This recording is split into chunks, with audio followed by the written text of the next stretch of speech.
Hola hermanos, muy buenos días. Bueno, qué rico poder vernos una vez más, ya virtualmente. Hoy continuaremos con nuestra serie del libro de Éxodo. Bienvenidos a quienes de pronto nos han venido sintonizando por estos medios virtuales. Ha sido realmente un placer poder recibir algunas de las notificaciones y mensajes de parte de ustedes. Espero que la palabra del Señor siga bendiciéndolos, animándolos a crecer en su relación con Cristo, pero también trayendo como el gozo especial que trae Jesús a nuestra vida y la transformación que Él trae. Bueno, hoy vamos a arrancar con una serie de leyes, o más bien como continuar. La semana pasada estábamos estudiando una de las leyes más reconocidas por todos, que son los 10 mandamientos. Y hoy vamos a ver una ampliación de esas leyes en los capítulos 21 al 24 de nuestro libro de Éxodo. Eh, no sé si para comenzar y entrar en calor con el tema de leyes, no sé si tú te has dado cuenta qué tan importantes son las leyes para nosotros.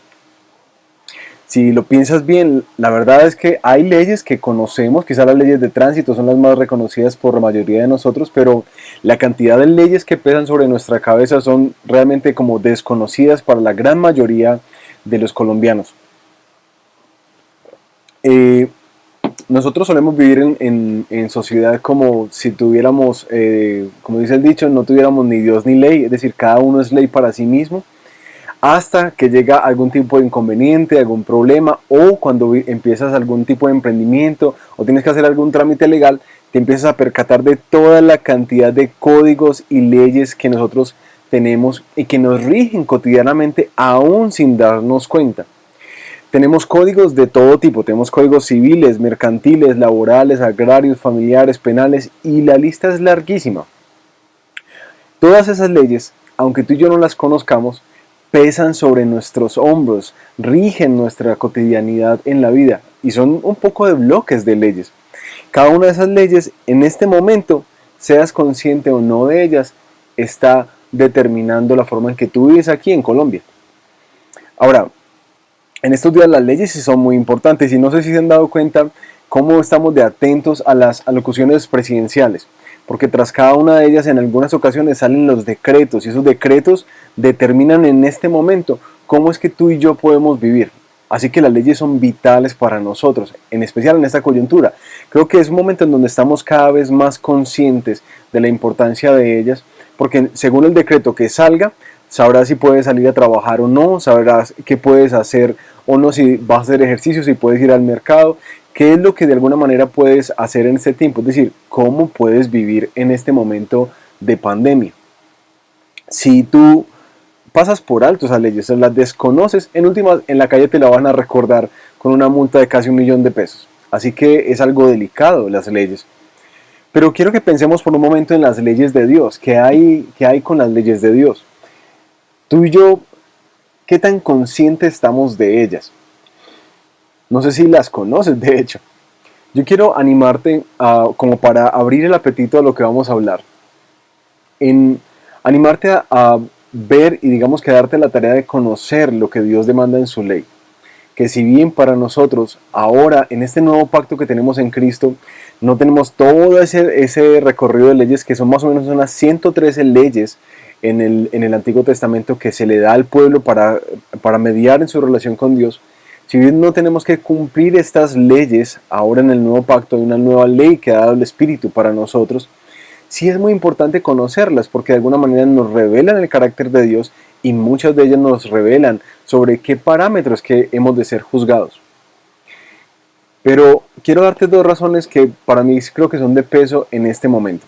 La primera es que tú quieras o no quieras reconocerlo o verlo, esas leyes pesan sobre tu vida en este momento. De hecho, sobre esas leyes de Dios, sobre la ley de Dios, es que tú y yo vamos a ser juzgados también un día. Y no será como, ay, bueno, yo no sabía esto. Es importante que tú y yo conozcamos las leyes que pesan sobre nuestra vida.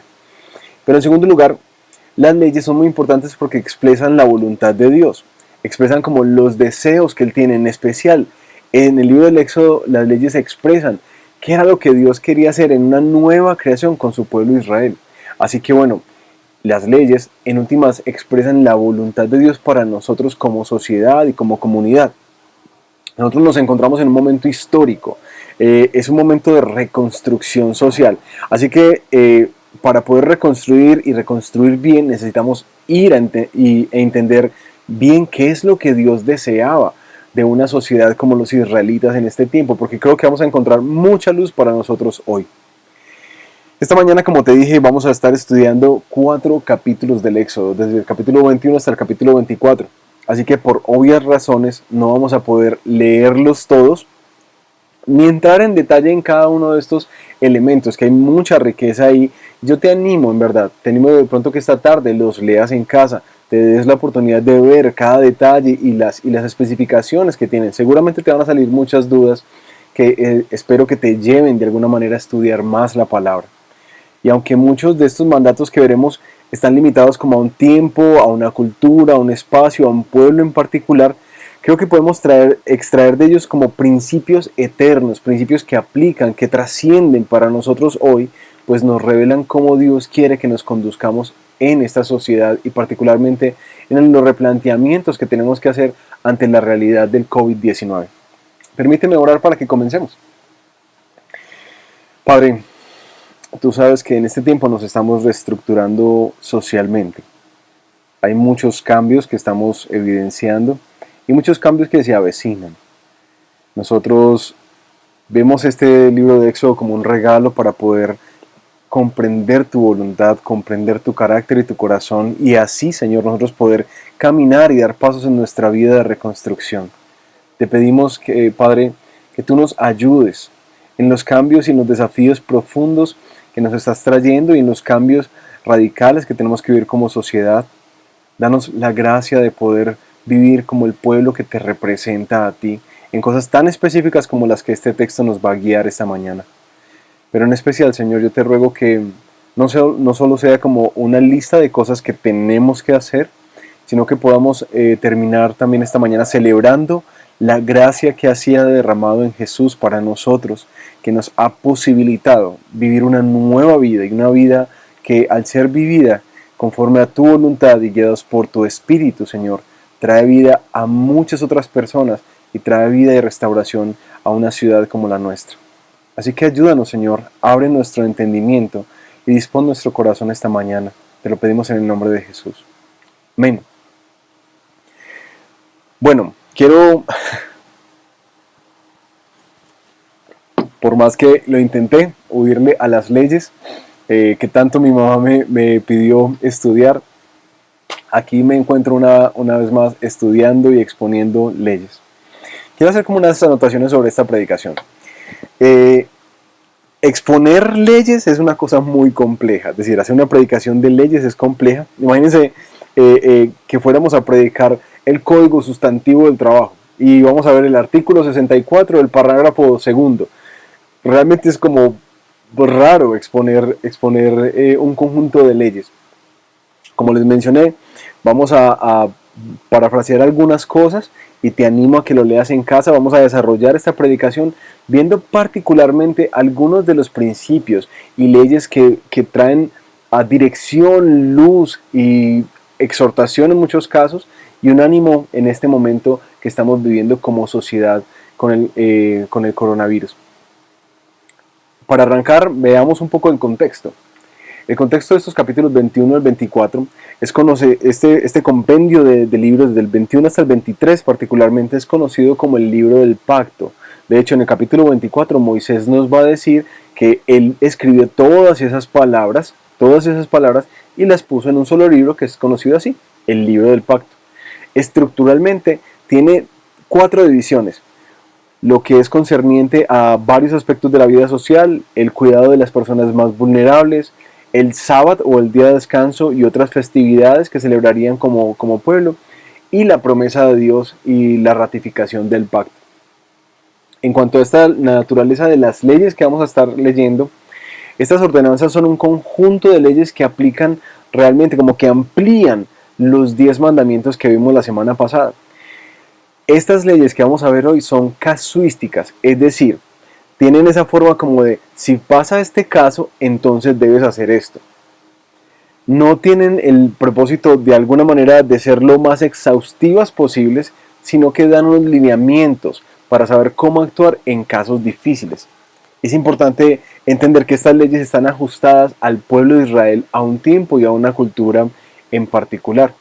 Ahora, eso nos arroja una pregunta, y es como que, bueno, entonces, ¿cómo nos relacionamos nosotros como cristianos con la ley de Moisés? ¿Cuál es el papel que tiene esta ley en nuestra vida? Eso es toda otra predicación, eso es toda una predicación, pero quiero hacer como un paréntesis para poder abordar este tema.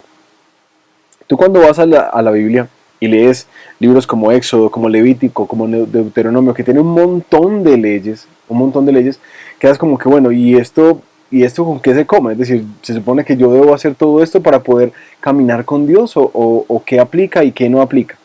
Yo creo que en la práctica hemos visto diferentes posturas, desde unas bastante judaizantes, es decir, como bastante pegadas a la ley.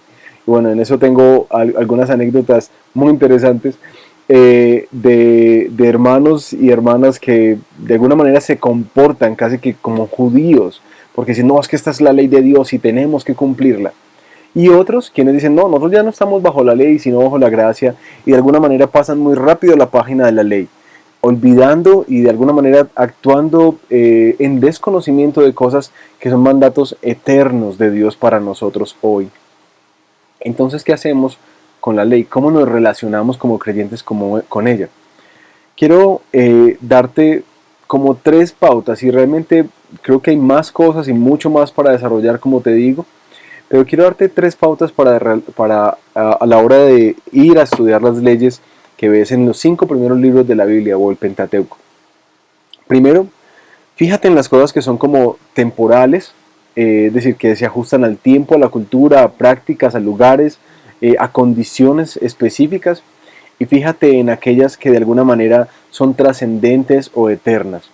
De hecho, hay mandatos que Dios dio como eternos que en el Nuevo Testamento los gira y dice, no, reinterpreta de alguna manera la ley, y para allá vamos.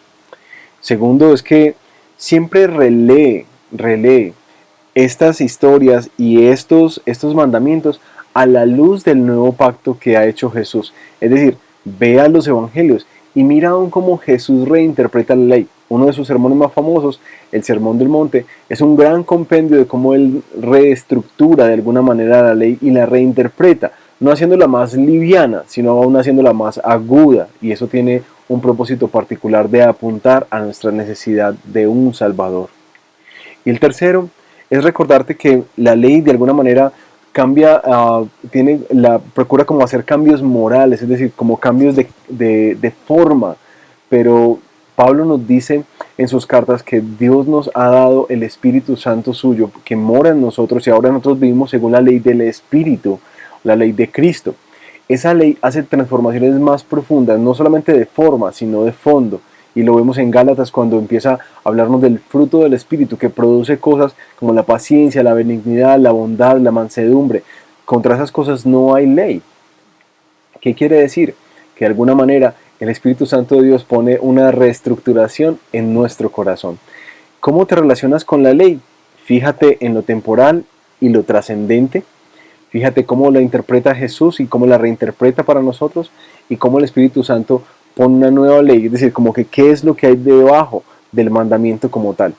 Eso de pronto te puede dar alguna luz acerca de cómo acercarte a los mandamientos que ves en los 5 primeros libros de la Biblia.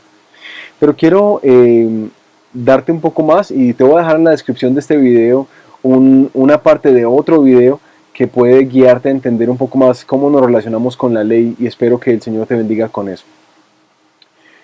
Cierro paréntesis. Para retomar, quiero que veamos estos textos, capítulo 21, 22 y 23, a la luz de lo que nos dice el capítulo 24. Porque Moisés nos va a mostrar en el libro de Éxodo cuál es el propósito que tiene Dios con toda esta serie de mandamientos, con todos estos códigos sociales y civiles, laborales, penales. El Señor le dijo a Moisés, capítulo 24, versículo 12, sube a encontrarte conmigo en el monte y quédate allí. Voy a darte las tablas con la ley y los mandamientos que he escrito para guiarlos en la vida. Aquí está el secreto de estas leyes. Dios las ha dado con el propósito de saber cómo conducir el pueblo, cómo el pueblo debe conducirse en la vida, es decir, para nosotros, cómo guiarnos en la vida. Estos preceptos nos van a arrojar mucha luz a nosotros, si bien algunos de alguna manera no aplican para nosotros, como que, bueno, si tienes un pozo, no tienes pozo, o si de pronto no, que tu toro cornea a un vecino, bueno, quizás en otros contextos, pero no en este contexto de ciudad. Pero estos mandatos van a arrojarnos una luz y quiero que lo veamos de una manera mucho más amplia acerca de cuál es la voluntad de Dios para nosotros como individuos y como sociedad en medio de este tiempo de coronavirus. Para muchos creo que de alguna manera lo que el texto nos va a decir es como un reiniciar quizás en algunas conductas y parámetros que hemos adoptado como nuestros, pero que claramente Dios dice, mira, si tú eres un seguidor mío, tú no te has de comportar de esta manera, sino de una manera totalmente diferente. Si tú eres un representante de Cristo, si tú me representas a mí, dice Dios, entonces tu conducta en medio de esta situación y de esta pandemia ha de ser radicalmente opuesta, porque en la forma en que tú vayas a comportarte y a actuar, eso va a reflejar la luz y va a apuntar para que otros miren a Jesús. Quiero ver desde este texto tres principios, y esa es nuestra estructura del sermón hoy. Tres principios de este libro del pacto para una reestructuración social en tiempos del COVID-19. Tres principios. Como te digo, no los vamos a abordar todos en su totalidad, pero quiero sacar tres particulares que siento que son muy importantes para este tiempo y esta época en la que estamos viviendo. Primero, el principio de la protección de la explotación laboral. Y quiero que vayas conmigo al capítulo 21, versículo 2. Todos estos capítulos, del capítulo 21, desde el versículo 1 al 11, nos va a hablar sobre la esclavitud, algo que no tenemos en este tiempo, pero podemos extractar algunos principios claves para nosotros. Capítulo 21, versículo 2. Si alguien compra un esclavo hebreo, este les servirá durante 6 años, pero en el 7º año recobrará su libertad sin pagar nada a cambio. Ahí vienen todos los parágrafos, si lo ves en la Biblia. Si pasa esto, entonces esto. Va a regular el tema de si es casado, si es soltero, si tiene hijos o no, si tiene esposa, qué permisos habría para el amo con respecto a la esposa de su esclavo, y aún cómo podría recobrar su libertad y en qué términos, o aún si quisiera quedarse con su amo. El texto inicia hablando acerca de la palabra como esclavos hebreos, es decir, esta es una regulación que particularmente está aplicando al pueblo del Señor. Los esclavos hebreos eran estas personas desposeídas, es decir, que no tenían tierra para sostenerse, no tenían sustento. Ellos, dentro de los esclavos también había de pronto extranjeros que quizás se habían añadido, algunos de los que habían salido de Egipto con el pueblo. ¿Cómo es que se llegaba a ser un esclavo? La fragilidad comercial que había en la época, recuerden que estamos en tiempos de mercantiles, pero particularmente de agrarios, hacía que muchas personas tuvieran como algunas dificultades con sus cultivos, pero no solamente eso, sino también el contexto de guerras y conquistas podrían llevar a personas a quedarse literalmente en condiciones muy vulnerables. Esas condiciones de vulnerabilidad los llevaban a adquirir endeudamientos como préstamos, y ese endeudamiento, cuando veían que sus condiciones no cambiaban, los llevaban a un punto en el cual ellos empezaban a vender sus propiedades, luego sus tierras, quizás sus hijos y luego ellos mismos. Así es que un hebreo llegaba a ser esclavo. Literalmente la ley de Dios no quita la esclavitud, al menos en estos 5 primeros mandamientos, pero sí llama a que los esclavos se vean como miembros de la comunidad, es decir, no son como un elemento o una herramienta, no, son miembros de la comunidad. Ellos debían tener los mismos periodos de descanso, de vacaciones, que los que no eran esclavos, y debían recibir de una forma particular un trato humano. Eso es muy importante. De hecho, la crueldad, si ustedes van a ver en el texto más adelante, la crueldad contra los esclavos de inmediato hacía que quedaran libres. La esclavitud, a diferencia de la época, La esclavitud de los hebreos era muy diferente, esta que Dios había avalado. Y era que durante 6 años iban a servir y al séptimo año quedarían completamente libres sin ningún tipo de condición o pago extra. En este sentido, la esclavitud que Dios está mostrándonos aquí era un refugio voluntario y temporal para las personas, que de otra manera iban a pasar mucha escasez y mucha pobreza. Esto hizo que la esclavitud hebrea, como dice un comentarista, llegara a verse más como un contrato laboral a largo plazo entre diferentes individuos, en contraste como con la explotación que se veía en el entorno de la época. Ahora, ¿qué tienen que decirnos estas leyes de esclavitud a nosotros hoy? Esta pandemia ha dejado una realidad muy compleja con respecto a las familias, familias que literalmente están perdiéndolo todo, familias desposeídas. Están dejando por el endeudamiento a familias sin casas, pero también empresarios, emprendedores sin empresas. Es un estado de mucha vulnerabilidad. Este texto nos advierte particularmente en contra de la explotación laboral de aquellas personas que están en condición de vulnerabilidad, sea porque son extranjeros, como los venezolanos que tenemos en nuestro tiempo aquí en Colombia, o de otros países, o sea porque han perdido sus negocios, sus empresas, sus empleos. Muchas personas y muchas familias están quedando en condición de vulnerabilidad en medio de este tiempo. ¿Qué es lo que nos invita este texto a hacer como creyentes? Tener cuidado de tomar ventaja de esta coyuntura para explotarlos laboralmente. ¿Cómo? A través de un trabajo sin contrato, quizás de no pago de seguridad o de prestaciones, no pago de horas extras, poner muchos cargos, pero no compensarlo salarialmente, entre muchas otras formas en que nosotros hoy podemos explotar a una persona. Asimismo, nos advierte en contra del maltrato, de la humillación, del trato no humano, del no dar descanso a las personas que trabajan para nosotros, aún del abuso de poder. Ahora bien, yo sé que esta coyuntura nos ha dejado a muchos evaluando, bueno, cómo podemos salir juntos de esta crisis, y de hecho muchos empresarios están evaluando quizás cómo ajustar laboralmente algunas condiciones para poder subsistir, porque las empresas mismas están tratando de salir adelante en medio de esta coyuntura. Pero ¿cuál es la advertencia de este texto?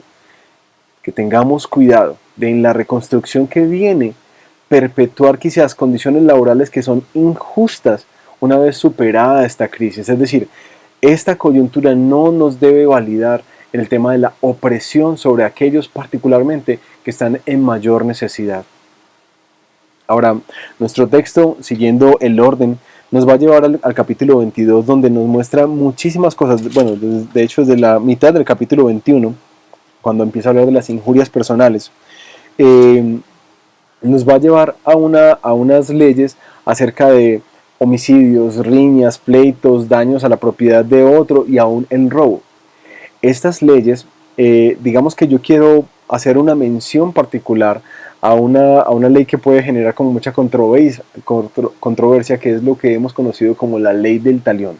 Ojo por ojo y diente por diente. Se los voy a leer. Está en Éxodo capítulo 21, desde el versículo 23 y 24. Si se pone en peligro la vida de la mujer, una mujer que en medio de una riña está en riesgo de aborto, esta será la indemnización: vida por vida, ojo por ojo, diente por diente, mano por mano, pie por pie, quemadura por quemadura, golpe por golpe, herida por herida. Cuando nosotros vemos eso decimos, uy, bueno, esto es bastante duro, bastante a veces fuerte y como cruel. Te imaginas como que, bueno, tú me quemaste, entonces ven yo que te voy a quemar, y esa va a ser la ley. O tú me sacaste un ojo, entonces yo te voy a sacar otro ojo a ti. Y quiero explicar algo que digamos que no hace parte de este conjunto. Esto es otro paréntesis que estoy abriendo aquí. Esta ley del talión está procurando como una penalidad justa, es decir, que el castigo por el pecado o por el agravio no sea ni más ni menos que el mismo crimen cometido. Busca como una simetría moral. Lo curioso, a la hora de interpretar este texto, es que los versículos que siguen nos van a mostrar que esa ley de talión no se aplica, digamos, de una manera extensiva. Por ejemplo, en el Éxodo capítulo 21, versículos 18 y 19, si alguien salía lastimado en una riña, no iban a ser expuestos después para que lo golpearan públicamente, sino que el que agravió debía cubrir los gastos que tenía la persona, el sustento, hasta que saliera de la dificultad o la incapacidad médica. Y así una y otra vez se repite esta idea de que podemos, digamos que compensar económicamente y demás. Por lo que varios comentaristas apelan a esta idea, que esta ley, que es conocida por nosotros como la ley del talión, nos muestra que hay un principio sobre el cual nosotros tenemos que procurar que haya como justicia y equidad a la hora de aplicar una multa o alguna dificultad. Pero que no es de alguna manera una implicación literal. Lo que quiere y busca es procurar que el agravio se entienda como algo que fue grave y se compense de la misma manera. Sin embargo, Mateo, en el capítulo 5, nos va a mostrar Jesús mismo cómo él reinterpreta esta ley, que es parte de los principios que te di arriba. Ustedes han oído que se dijo, ojo por ojo y diente por diente. Pero yo les digo, no resistan al que les haga mal. Si alguien te da una bofetada en la mejilla derecha, vuélvele también la otra. Si alguien te pone pleito para quitarte la camisa, déjale también la capa. Y si alguien te obliga a llevarle la carga 1 kilómetro, llévasela 2. Al que te pida, dale, y al que quiera tomar de ti prestado, no le vuelvas la espalda. Así que como cristianos, hermanos, nosotros necesitamos sabiduría para buscar esa simetría moral, pero también pensando en lo que Jesús mismo nos muestra en Mateo, es como nosotros tenemos que tener una actitud humilde, generosa y aún autosacrificial para bendecir, cuidar y amar aún a nuestros enemigos, aún a quienes procuran nuestro mal. Porque para eso Él murió en la cruz, para darnos ejemplo, para seguir sus pisadas. Por eso dice el llamado a los discípulos, toma tu cruz, si quieres ser mi discípulo, toma tu cruz y sígueme. De alguna manera lo que Jesús está diciendo, nosotros no aplicamos esta ley del talión, sino que aplicamos la ley de la cruz, la ley del Evangelio, que no respondemos mal por mal, sino que respondemos bien, bien, aun cuando nos hagan mal, porque así hizo Él con nosotros. Cierro el paréntesis acerca de esta nota y quiero que continuemos con el segundo principio que creo que nos rige de una manera muy importante para estos tiempos, y es el de generar oportunidades para los más vulnerables. Vayan conmigo al capítulo 22, al versículo 21 y 27. Vamos a leer dos segmentos. 21, desde el 22 hasta el capítulo 22, versículo 21 al 27. Yo lo abro aquí. No maltrates ni oprimas a los extranjeros, pues también tú y tu pueblo fueron extranjeros en Egipto. No explotes a las viudas ni a los huérfanos, porque si tú y tu pueblo lo hacen y ellos me piden ayuda, yo te aseguro que atenderé a su clamor. Arderá mi furor y los mataré a ustedes a filo de espada, y sus mujeres se quedarán viudas y sus hijos se quedarán huérfanos. Si uno de ustedes presta dinero a algún necesitado de mi pueblo, no deberá tratarlo como los prestamistas ni les cobrará intereses. Si alguien toma en prenda el manto de su prójimo, deberá devolvérselo al caer la noche. Ese manto es lo único que tiene para abrigarse, no tiene otra cosa sobre la cual dormir. Si se queja ante mí, yo atenderé a su clamor, pues soy un Dios compasivo. El segundo segmento que nos muestra este principio está en el capítulo 23, en los versículos 9 al 12. No opriman al extranjero, pues ya lo han experimentado en carne propia. Ustedes mismos fueron extranjeros en Egipto. 6 años sembrarás tus campos y recogerás tus cosechas, pero el séptimo año no cultivarás la tierra. Déjala descansar, para que la gente pobre del pueblo obtenga de ella su alimento, y para que los animales del campo se coman lo que la gente deje. Haz lo mismo con tus viñas y con tus olivares. 6 días trabajarás, pero el día séptimo descansarán tus bueyes y tus asnos, y recobrarán sus fuerzas los esclavos nacidos en casa y los extranjeros. Escuchen bien esto. Si uno se da cuenta, al leer este texto, ve el especial lugar que ocupa el pobre en el corazón de Dios. ¿Quiénes son esos? ¿Quiénes son los vulnerables? Particularmente los huérfanos, las viudas y los extranjeros. Esas tres poblaciones tienen un lugar especial en el corazón de Dios, no solamente para su cuidado, sino para operar justicia sobre ellos. Ustedes ven de alguna manera la severidad y la seriedad con la que Él trata la explotación contra esta población. Es decir, la seriedad y las advertencias tan fuertes que hace contra aquellos que operan de una manera abusiva y opresiva sobre esta población, es decir, contra la población más vulnerable.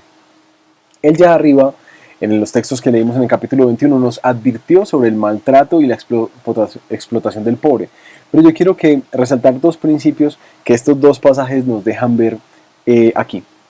El primero es el tema del préstamo y el segundo del descanso y las oportunidades laborales. Vamos con el primero, el tema del préstamo. Lo que Dios condena aquí es la idea de que un hermano israelita se comporte con otros hermanos y particularmente con esta población vulnerable como un prestamista, es decir, como aquel que exige el interés para poder sacar como usufructo o provecho. Y el segundo que nos da es el tema del descanso que le pide al hombre en el sábado, en el día séptimo de la semana, que pueda descansar, él, su esclavo y sus animales, pero también un descanso extra que no nos había metido hasta aquí en el libro de Éxodo, que es el descanso del séptimo año. Nos muestra que el día de descanso, de alguna manera, es algo que ha diseñado para que el hombre recobre su fuerza y aún los esclavos recobren su fuerza. Pero recuerden esto, ¿por qué este tema de el día de descanso, el año de descanso de la tierra era tan importante? Recuerden que los pobres, ¿cierto? No tenían tierra, es decir, estaban desposeídos, no tenían forma de sustentarse. Por eso Dios en el Antiguo Testamento establece varias leyes para cuidarlos, como la ley de espigar, de que pueden tomar lo que caiga y llamar a los agricultores a no espigar hasta el fondo, como esa ley aparece en Levítico 19, o a los que tienen viñedos o olivares, el solo recoger una temporada para dejar la otra a quienes están en vulnerabilidad y necesidad. Aquí, este año de descanso de la tierra que no se puede cultivar es un año donde el pobre puede obtener su alimento. Ahora, a diferencia de nuestra comprensión de la limosna, dice un comentarista, esto es una oportunidad laboral, es una oportunidad de trabajo, de autosostenimiento para el pobre. Es decir, implica para el agricultor la tendencia a escurrir, a sacar el máximo provecho de su trabajo, de su salario, de su cosecha, y pensando en una sola cosa, en cómo proveer oportunidades para aquellos que no tienen las mismas garantías o las mismas oportunidades que él. ¿Qué nos dice este texto a nosotros hoy? Nosotros hablamos de dos realidades, del préstamo y oportunidades de autosustento. En esta coyuntura dejará una gran realidad endeudadas, no solo con entidades financieras, sino aún también como de manera interpersonal, aún dentro de la familia de la fe. ¿Qué nos dice este texto para nosotros en esta reconstrucción en la que vamos a estar caminando durante estos meses? Que si tú eres un prestamista, o eres un empresario, o eres un propietario de inmuebles como tal, que tienes renta y vives de ella, la pregunta es cómo se supone que debes actuar como creyente con quien no puede pagar, ¿cierto? O a quien de alguna manera se ve limitado porque está en una condición de vulnerabilidad. Creo que hay dos cosas que nos da este texto. Primero, que nuestra actitud, como dos actitudes, la actitud con la que hemos prestado es una actitud bondadosa. Es decir, lo que literalmente le está diciendo Dios al pueblo, no cobres intereses a quien realmente no puede pagarlo. Ahora, todos sabemos que todos estamos saliendo al unísono de esta situación, todos tenemos que poner un grano para salir adelante. Lo que te llama es, mira, no ahogues a tus acreedores, a tus deudores, perdón, no los ahogues con el peso de intereses que no pueden sustentarse, intereses que no pueden pagar, intereses que literalmente no nos van a permitir salir adelante. Pero la otra actitud es una actitud de compasión Cuando habla del abrigo, te está diciendo, mira, no llegues al punto de tomar como lo esencial para vivir de la persona. Aún es un llamado que Dios nos hace a considerar aún el quizás bajar la deuda, condonar parte o aún condonar la totalidad de la deuda. Porque lo que nos llama este principio es de alguna manera a preservar y a cuidar la integridad y la vida de la persona que está en necesidad. En el segundo lugar, ustedes vieron este tema de las leyes de descanso. Sea que tú tengas una empresa o que seas un empleado, aquí hay un principio muy importante. No coseches hasta lo último, es decir, no trates de sacarle el máximo provecho ni a tu empresa, ni a tus negocios, ni aún a tu salario mismo, sino que piensa en cómo puedes bendecir a otras personas. Pero en especial en esta coyuntura, creo que nos invita a pensar en oportunidades laborales para el necesitado. Si tú eres un empresario o tienes de alguna manera algún emprendimiento, piensa en cómo puedes beneficiar en esta coyuntura a las personas más vulnerables, no a las más capaces, sino particularmente a las más vulnerables. Permite que otros tengan oportunidades. Pero aún, si tienes empleados en tu empresa, piensa en cómo puedes abrir espacios para no sacar todo para ti, sino aún permitir algunos beneficios, algunos subsidios y garantías para que ellos también se vean beneficiados de la misma actividad económica que tú llevas a cabo. Piensa en oportunidades. Si tú eres un empleado y recibes solamente el salario, piensa en cómo el Señor te llama a ser generoso con otros, en dar, en contribuir, pero no solamente en dar económicamente. Aun si tú tienes dones y capacidades especiales para crear empresa, piensa en cómo puedes beneficiar con esos dones a otros hermanos y aún a otros familiares, amigos, para poder salir de esta crisis.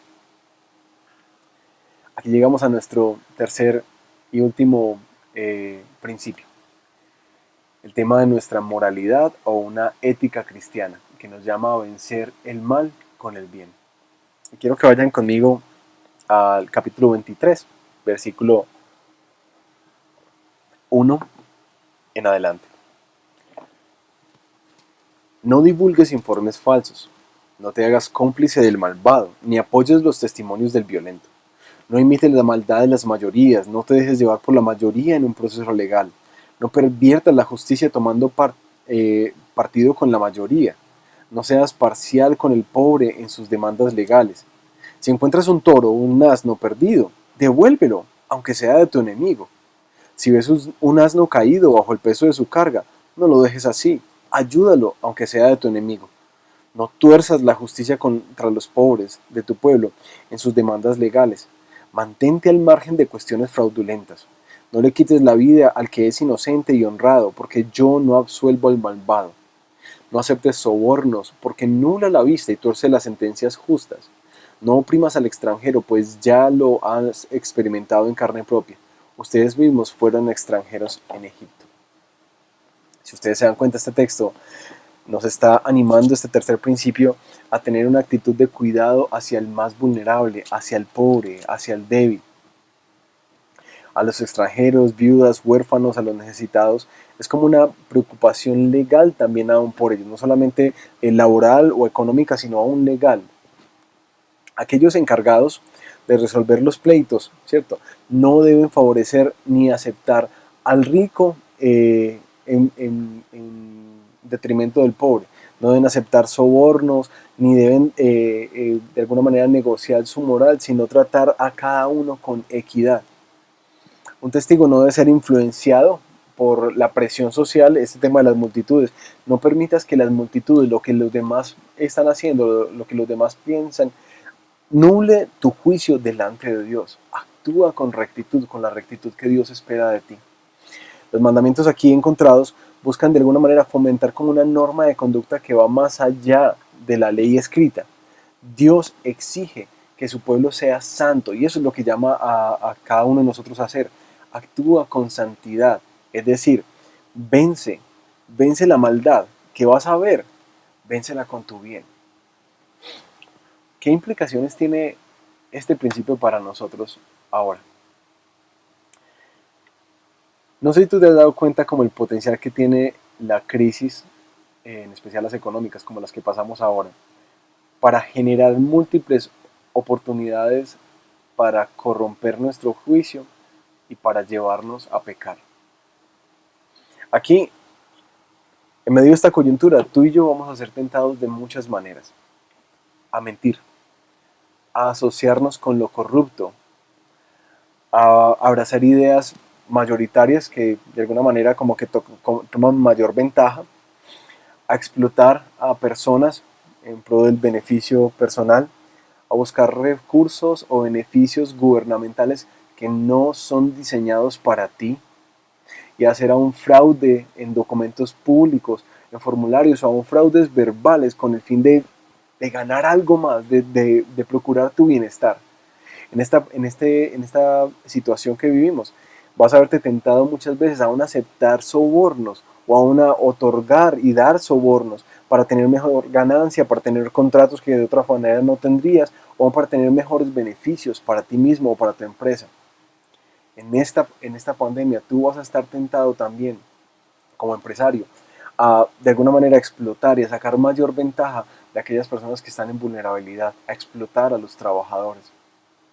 El pueblo del Señor ha sido llamado en este tiempo a obrar de una manera diferencial. Un pueblo que refleja, como nos veremos en el versículo más adelante, que refleja su santidad. Al obrar así, Dios nos está diciendo: tú vas a vencer la maldad social que se va a exponer en medio de esta crisis en la que todos están tratando de sobrevivir para sacar su cabeza, así sea a costa de otros. Tú has de vencer la maldad que te va a venir, y aún que vas a ver, obrando bien, obrando de una manera que tú sabes que agrade al Señor, no negociando tus principios cristianos y no negociando tu moral delante del Señor. Actúa con rectitud. De esa manera vamos a reconstruir una sociedad diferente. Lo que el Señor dice acá es que de alguna manera Él nos está invitando a recordar que Él es nuestro sustento y que nuestro bienestar depende de Él. Ahora, mis hermanos, les dije que íbamos a llegar hasta el capítulo 24, y al pensar en este capítulo que viene, de hecho algunas partes del capítulo 23, hemos estado hablando de 3 principios para la reconstrucción social que se nos avecina: justicia laboral, procurar el bienestar del necesitado o del vulnerable, y actuar con una ética cristiana. Justicia laboral, bienestar del más vulnerable y ética cristiana en nuestro actuar social. Pero quiero ir y culminar nuestra predicación de hoy con esta pregunta: ¿cuál es el aliciente de un creyente para actuar de esta manera? De hecho, ¿cuál es el aliciente? ¿Qué es la motivación que este pueblo tiene para actuar de esta manera? Al estudiar este texto yo veo 3 alicientes, y voy a leerlos de alguna manera en los textos, y lastimosamente no tenemos más tiempo para poder detallarlos, pero espero que en la lectura tú puedas coger de alguna manera la belleza que hay en ellos y cómo es que nos motivan. El primer aliciente es el recuerdo. Vayan conmigo por favor al capítulo 23, versículos 14 y 17, al 17. 3 veces al año harás fiesta en mi honor. La fiesta de los panes sin levadura la celebrarás en el mes de Aviv, que es fecha establecida. Fue en ese mes cuando ustedes salieron de Egipto. De acuerdo con mis instrucciones, 7 días comerán pan sin levadura. Nadie se presentará ante mí con las manos vacías. La fiesta de las cosechas la celebras cuando recojas las primicias de tus siembras. La fiesta de recolección de fin de año la celebrarás cuando recojas tus cosechas. 3 veces al año todo varón se presentará ante mí, su Señor y Dios. Lo primero que nos muestra aquí es que el primer aliciente para poder actuar de esta manera que Dios le está pidiendo actuar al pueblo es el recuerdo. Por eso deja instituidas 3 fiestas: la de los panes y levadura, de la cosecha y la recolección, que en paralelo esas fiestas de alguna manera se han conectado con la Pascua, el Pentecostés y la fiesta de los tabernáculos. Dios les deja instituidos dentro de la ley, dentro del código, les deja instituido el tema del recuerdo. Constantemente recuerden que yo los liberé y que yo soy su sustentador, y que ustedes de alguna manera Han entrado en un pacto donde me pertenecen a mí y son mi especial tesoro. El primer aliciente para un creyente recordar es esto, para un creyente actuar de esta manera es recordar esto, la salvación que Dios ha traído para nosotros en Cristo Jesús y recordar cómo en Él nosotros hemos sido hechos su pueblo y también de alguna manera hemos estado ahora bajo su cuidado. ¿Por qué puedo actuar de esta manera? Porque yo confío en el Señor que me ha traído hasta aquí, en el Señor que ha sido fiel conmigo. Por eso yo puedo confiar en Él y actuar de esta manera que me pide hacerlo. Segundo aliciente, vayan conmigo al capítulo 23, al versículo 20 al 23. Date cuenta, Israel, que yo envío mi ángel delante de ti, para que te proteja en el camino y te lleve al lugar que te he preparado. Préstale atención y obedécelo. No te rebeles contra él, porque va en representación mía y no perdonará tu rebelión. Si lo obedeces y cumples con todas mis instrucciones, seré enemigo de tus enemigos y me opondré a quienes se te opongan. Mi ángel te guiará y te introducirá en la tierra de estos pueblos que yo voy a exterminar, tierra de los amorreos, hititas, fereceos, cananeos, heveos y jebuseos. Y ahí en adelante da una lista de hermosas bendiciones que Dios promete si el pueblo de Israel obedece a su enviado. El ángel del Señor en este texto representa el cuidado especial de Dios en el aquí, en el ahora, en el presente y en el camino hasta que llegue de alguna manera la promesa que Él ha hecho. Porque esto es un aliciente. El primer aliciente, recuerden, es el recuerdo de lo que Dios ha hecho. El segundo aliciente es la conciencia presente del cuidado y de la dirección y de la protección que Dios ha dado a este pueblo. Así también para nosotros. ¿Por qué nosotros podemos de alguna manera y por qué nos animamos a seguir estas cosas aun cuando muchas de estas leyes que hemos estudiado implicarían que quizás no nos vaya tan bien o que no tengamos las mismas ganancias o que quizás de alguna manera tengamos que negociar nuestra comodidad y nuestro bienestar para el bienestar de otros? ¿Por qué haríamos eso? El segundo aliciente es este, porque Dios ahora nos recuerda a través de su Espíritu que también nos está guiando en un proceso hasta llevarnos a la tierra prometida. Nos recuerda que nosotros no estamos en el lugar donde realmente todas las cosas serán completadas, sino que estamos camino hacia Él. Este no es el cielo para nosotros, estamos camino a Él. Y Dios ha prometido unas cosas preciosas en su reino venidero. Mientras tanto, nos ha dejado su Espíritu, que hoy, como este ángel dirigió al pueblo, hoy nos dirige a nosotros. Nos dice lo que es correcto y lo que no. Pone de alguna manera como esa sensación de estorbo en nuestro corazón y nos llama a atender su voz. Nos recuerda las palabras de Jesús, pero también nos empodera para vivir de la manera que Dios le agrada. Como hemos estudiado en Gálatas en estos días, el Espíritu Santo de Dios nos dirige y nos pide que nos sometamos a Él, que en eso habrá bendición. ¿Por qué como creyentes podemos caminar en eso? Porque sabemos que el Espíritu Santo que nos está dirigiendo en este momento es también la garantía de nuestra herencia, que la historia no ha terminado y que Él la completará, Él la terminará. Y en esa historia nosotros encontramos realmente toda nuestra realización y todo nuestro bienestar. El tercer y último aliciente es la promesa, particularmente sellada con el pacto. Y quiero que vayan conmigo al capítulo 24, versículos 7 al 11. Dios invita a Moisés a subir al monte y sube con algunos de los ancianos hasta cierto punto. Les invita a acompañarlo y en el versículo 7 dice esto. Después tomó el libro del pacto, después de unos holocaustos de unos animales y una sangre que se derramó en el altar, tomó el libro del pacto y lo leyó ante el pueblo. Y ellos respondieron, haremos todo lo que el Señor ha dicho y le obedeceremos. Moisés tomó la sangre, roció al pueblo con ella y dijo, esta es la sangre del pacto que con base en estas palabras el Señor ha hecho con ustedes. Moisés y Aarón, Nadab y Abiú y los 70 ancianos de Israel subieron y vieron al Dios de Israel bajo sus pies. Había una especie de pavimento de zafiro tan claro como el cielo mismo. Y a pesar de que estos jefes de los israelitas vieron a Dios, siguieron con vida, pues Dios no alzó su mano contra ellos.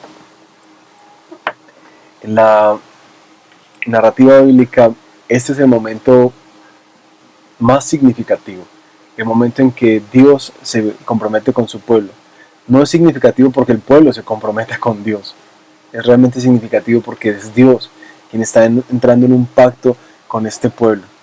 La historia nos va a mostrar las repetidas veces que ellos quebrantarán este pacto, pero una de las cosas más importantes que este pueblo recordará es que por este pacto es que gozan para siempre de la fidelidad del Señor. Porque esto sería un aliciente para nosotros hoy, un aliciente para caminar y obedecer en esto que el Señor nos manda. Porque nosotros tenemos ahora un pacto mayor, una sangre más preciosa que la de un cordero ha sido derramada sobre nosotros y por nosotros, que es la sangre del único Hijo de Dios. Él ha prometido en su sacrificio que quienes hemos corrido a refugiarnos en Él, tenemos un refugio seguro para aquí, para la hora, pero para el mañana. Su sangre de alguna manera ratificó para nosotros que la fidelidad del Señor siempre, siempre va a estar de nuestra parte. Que no importa por las situaciones y condiciones que pasemos, Él nos sostendrá, Él nos cuidará. ¿Por qué podemos obedecer y por qué podemos actuar de una manera tan contracultural, trayendo una renovación social a nuestro entorno en estos tiempos? Porque de alguna manera hemos confiado en un pacto y hemos confiado en un Dios que ha sellado su fidelidad con sangre, una sangre que derramó su Hijo ahí en el madero. Esa sangre no solamente nos recuerda que tenemos perdón cuando pecamos, cuando fallemos y según aún pensando en las cosas que se nos demanda aquí, que nos culpabilizan en este tiempo, nos recuerda esa sangre que hay perdón para los pecadores como nosotros. Pero también esa sangre es el recordatorio perpetuo del pacto, del compromiso que Dios ha hecho con su pueblo, de que Él no solamente va a cuidar de ellos, sino que va a terminar de completar su obra y su historia en ellos y en toda la creación. Mis hermanos, no sé qué es lo que el Señor esté en este momento llamándote a hacer en tu vida. No sé si tienes algunas dudas, inquietudes acerca de cómo actuar. No sé si estás pasando por situaciones muy complejas y quizás tú estás del otro lado, del vulnerable, del necesitado, de aquel que está sumamente como despojado de algún tipo de esperanza. Yo quiero recordarte a ti, en primer lugar, que tú y yo tenemos esperanza es en el Señor. Que a pesar de que nosotros vivamos en una sociedad que actuará con injusticia, la historia de Dios aún no ha terminado y Él ha prometido en el libro del Apocalipsis que Él reinará y en ese reinado se actuará con justicia. En ese reinado ya no habrá más escasez ni necesidad. Él terminará su obra, pero ha prometido que esto no solamente es una esperanza futura, sino para ti y para mí, en tiempos de necesidad y en tiempos de escasez y en tiempos de sufrimiento por la explotación o por las injusticias sociales que estamos viviendo, quizás.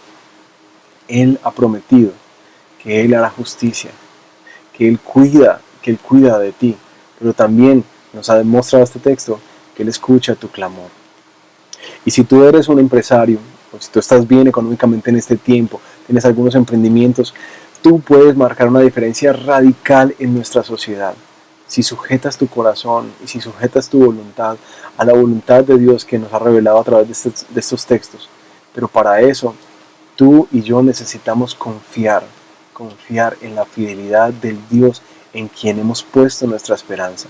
Nuestra esperanza y sustento no viene de las empresas, no viene de los negocios, no viene de los intereses. Nuestro sustento viene del Señor. Y quizás el Señor te esté desafiando en este tiempo a obedecerle, a tomar decisiones. Y quiero que por un momento lo pienses, aún como que, bueno, al pensar en estos mandamientos, ¿qué es lo que el Señor trae a mi mente y a mi corazón? ¿De qué formas puedo quizás bajar la presión que estoy generando sobre personas que tengo a mi cargo, personas que me deben, o aún con los dones y las capacidades y con los beneficios y recursos que tengo, ¿cómo puedo beneficiar y bendecir a otras personas? Déjame orar, mi hermano, para terminar. Padre, gracias te queremos dar por tu palabra. En verdad, tu palabra tiene no solamente mucho, tiene todo que decir a la hora de reconstruir una sociedad, a la hora de reconstruir en medio de tiempos como este. Yo te pido, Padre, en el nombre de Jesús, que nosotros como tu pueblo podamos confiar en ti, a través del recuerdo de lo que has hecho, a través de la conciencia de tu Espíritu que nos guía, pero a través de la promesa, de la seguridad del pacto que tú has sellado en Jesús por nosotros. Danos, Señor, confianza y ayúdanos a actuar como personas que confían en ti, sea porque estamos en posiciones de vulnerabilidad, o sea porque estamos en posiciones de poder. Danos la gracia de confiar en ti y actuar en consecuencia, en congruencia a nuestra esperanza. Nuestra esperanza ha sido sellada para siempre en Jesús. Padre, ayúdanos, por favor, y danos cosas prácticas para hacer. Que nuestra luz brille y de alguna manera, al brillar, otros alrededor puedan ver que nuestra esperanza está puesta en ti, y que otros puedan ver la fidelidad tuya con nosotros y también poner la esperanza suya en ti. Eso te lo rogamos, Padre, en el nombre de Jesús, por el bienestar de nuestra ciudad, por el bienestar de nuestra sociedad, en Cristo Jesús. Amén. Bueno, mis hermanos, que el Señor los bendiga, que tengan un buen descanso esta tarde, pero en especial que el Señor te lleve a meditar y a fin que de una manera especial las cosas prácticas que Él te quiere invitar a hacer para reconstruir una sociedad en el Señor en tiempos del COVID-19. Chao, chao.